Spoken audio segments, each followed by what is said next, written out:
Pada era teknologi komunikasi ini, internet merupakan satu keperluan dalam pelbagai urusan seharian kita.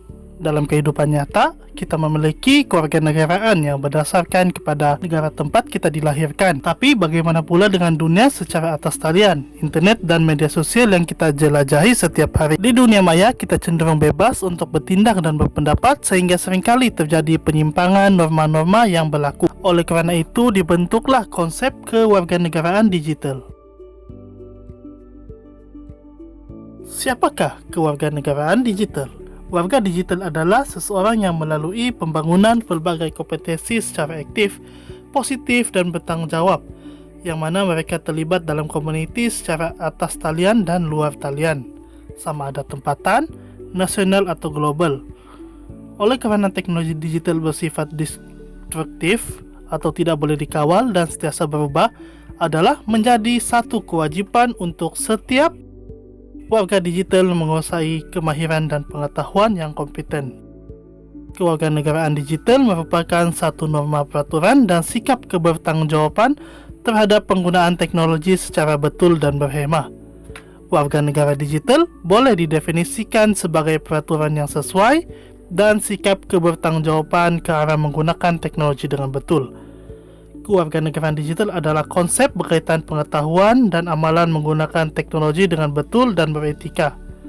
Selain itu, dalam arti kata lain adalah satu kebolehan mengelola, mengawasi tingkah laku ketika menggunakan teknologi dengan mengambil kira nilai-nilai keselamatan, etika, norma dan budaya. Justru itu, pentingnya untuk menimbulkan kesadaran terhadap tanggung jawab menjadi warga digital yang beretika.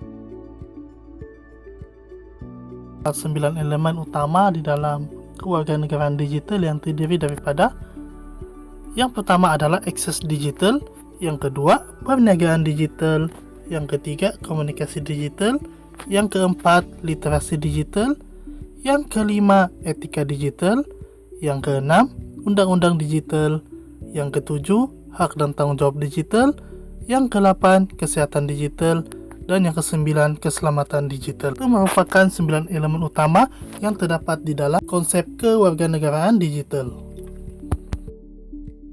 Hak dan tanggung jawab warga negara digital. Apa itu hak digital? Hak digital adalah perluasan daripada hak asasi manusia fundamental yang sudah wujud di dunia sebenar, dan hak ini harus diterapkan di dunia digital. Secara spesifik, hak ini merupakan hak individu yang berkaitan dengan akses komputer, penggunaan alat peranti lain dan jaringan internet, serta berkaitan dengan kemampuan untuk menggunakan, membuat dan menerbitkan media digital. Pada tahun 2012, Dewan Hak Asasi Manusia PBB bersetuju bahawa hak yang dimiliki secara offline juga boleh dilindungi secara online. Ini menunjukkan PBB mencadangkan untuk memperluaskan hak asasi manusia ke dunia maya tanpa harus mendefinisikan sebagai hak baharu. Hak untuk mendapatkan akses internet. Setiap masyarakat berhak untuk mendapatkan akses internet bagi tujuan mendapatkan maklumat dan menambah ilmu pengetahuan berdasarkan kepada keperluan masing-masing. Hak atas akses internet atau juga dikenali sebagai kebebasan untuk berhubung adalah sebuah pandangan bahawa semua orang harus dapat mengakses internet supaya dapat menikmati dan mendapatkan hak kebebasan untuk berbicara dan hak asasi manusia mereka. Pandangan ini secara tidak langsung menyatakan bahawa negara-negara di dunia memiliki kewajipan untuk menjamin ketersediaan akses internet warganya dan tidak membatasi tanpa alasan apapun. Hak untuk mendapatkan perlindungan pribadi. Pengguna internet atau juga dikenali sebagai masyarakat digital mempunyai hak dalam mendapatkan perlindungan daripada menjadi mangsa penipuan secara atas talian. Mereka ini boleh mendapatkan hak mereka melalui akta-akta yang telah sedia ada seperti Akta Komunikasi dan Multimedia 1998 yang memperuntukkan jaminan keselamatan maklumat pengguna dan memastikan rangkaian dipercayai dan kemampuan perkhidmatan di seluruh Malaysia. hak kebebasan bersuara dengan batasan tertentu. Setiap daripada warga negara digital ini mempunyai hak dalam bersuara dan memberikan pendapat. Mereka berhak untuk didengar suara mereka, namun walaupun mempunyai kebebasan bersuara, namun mereka masih terikat dengan batasan-batasan yang perlu dilaksanakan oleh mereka atau perlu dipatuhi oleh mereka.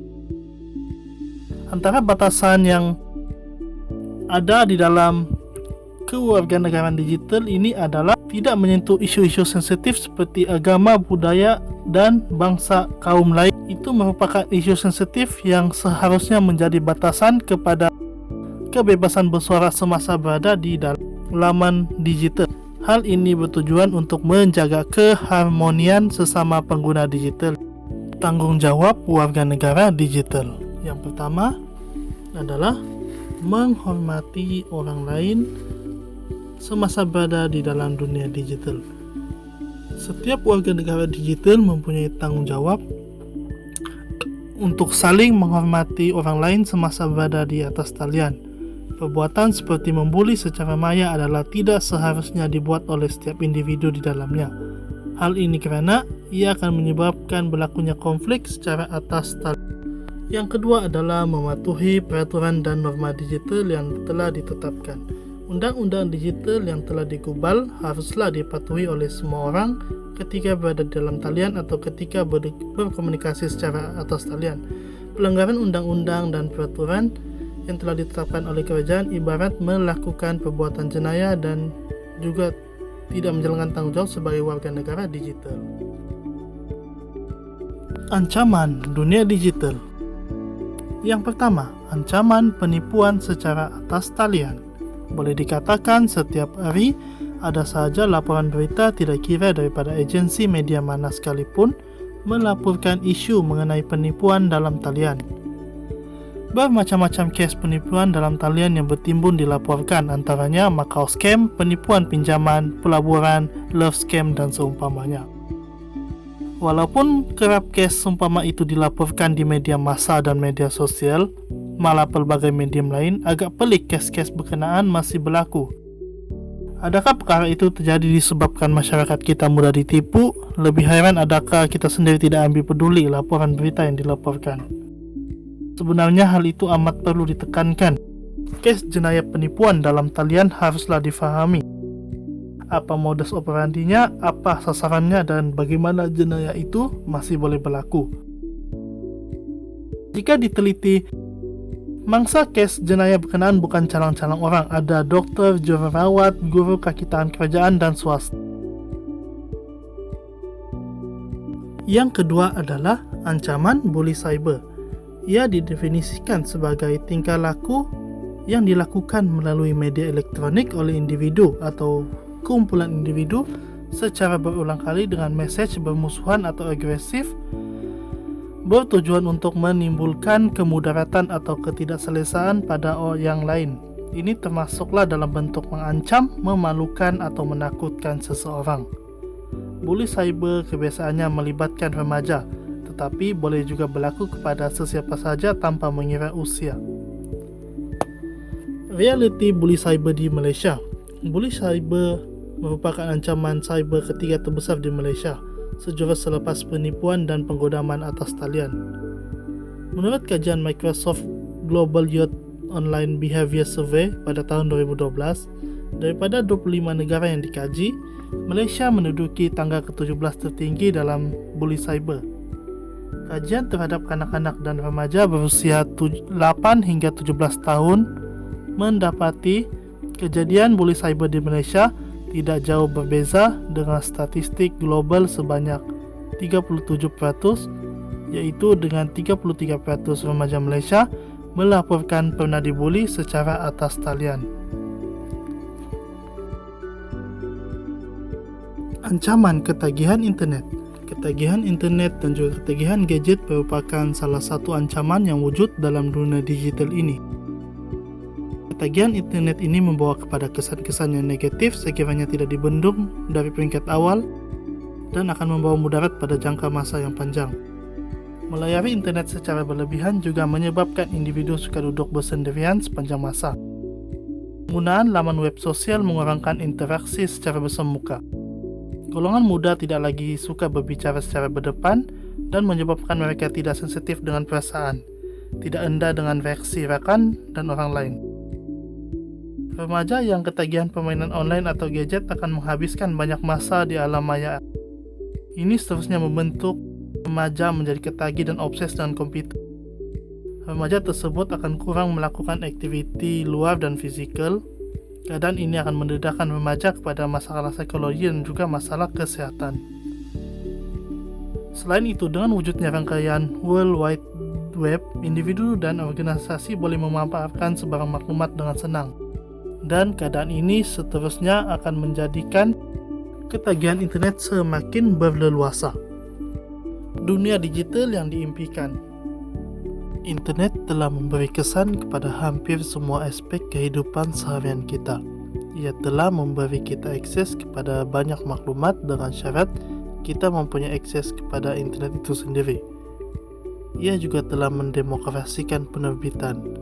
Ini bermakna sesiapa sahaja boleh menerbitkan apa saja yang mereka mahu. Siapa sahaja boleh meluahkan apa-apa fikiran, pendapat atau emosi pada bila-bila masa tanpa menyimak fakta mereka atau mempertimbangkan kesan perkataan tersebut atau image mereka.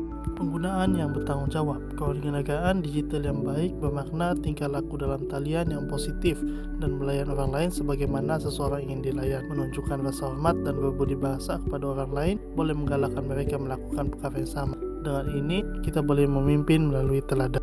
Celik digital. Ketahui dari mana maklumat digital Anda datang, bila Anda boleh mempercayainya dan cara Anda boleh menggunakannya. Literasi digital bermaksud berpikir secara kritis tentang sumber maklumat dan sebab maklumat tertentu. Dikongsi. Fikir sebelum kongsi. Berpikir sebelum Anda berkongsi ialah salah satu peraturan kewarganegaraan digital yang paling penting. Anda boleh mengajar peraturan ini kepada orang lain. Ini bermakna bertanya kepada diri sendiri sebelum Anda berkongsi, sama ada siaran Anda bermanfaat, menghormati, dan benar.